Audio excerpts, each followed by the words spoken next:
Recent studies show a significant increase in the number of kids and teens vaping marijuana, taking strong edibles, or just being high on a regular basis. Yeah, so what a lot of people don't know is that once they become dependent, it could cause some serious emotional, developmental, and psychological problems in some of our younger populations. Hannah Yeshivi here now with Dr. Jeff Barkin to take a closer look at this growing problem. Hey, Hannah. Good morning, Lee and Sharon. You don't need any study to see that vaping and the use of marijuana is on the rise, especially among teens and kids. What's concerning is the potency of the cannabis that more kids and teens are using.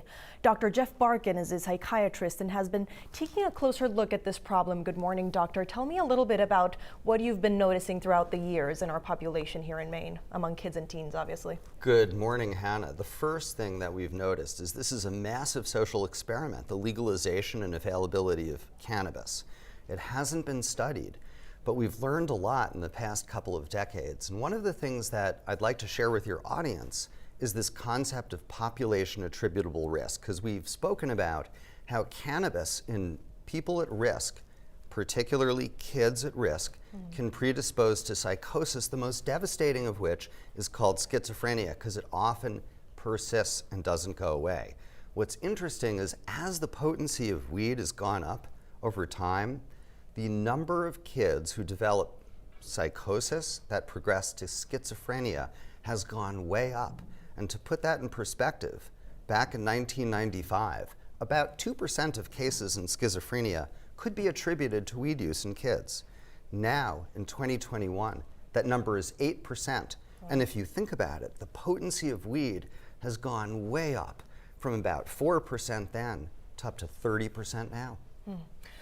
Dr. Jeff Barkin, what are you most concerned about with the population that you're treating right now? The concerns that I have are in kids and adolescents, really people under the age of 25, where the brain is not fully developed. I'm less concerned, though there are concerns, about use in older populations for legitimate medical reasons. But the concern that I have in kids and adolescents is there really is, in heavy users, an 8-point average decline in IQ and a real increase in the risk of schizophrenia and the development of other psychosis, as well as a risk of going on and using more potent and dangerous drugs. Yeah. Tell me a little bit about some of the effects that this can have to the developing brain of kids and teens.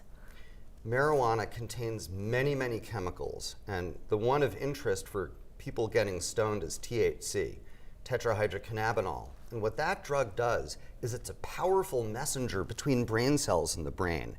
And when you're flooding the brain with large quantities of THC, it modifies the neural networks. It makes for changes in how those brain cells learn to talk with each other. And that's why you have impairments in memory, the ability to measure time and space. That impacts developing brains. Because when we're 25 and younger, what we know is the frontal lobes, the part of the brain that mediate thinking and planning, develop. And anything that interferes with that development is a real risk, particularly for kids that are vulnerable. Who's vulnerable? Kids who have family histories of schizophrenia.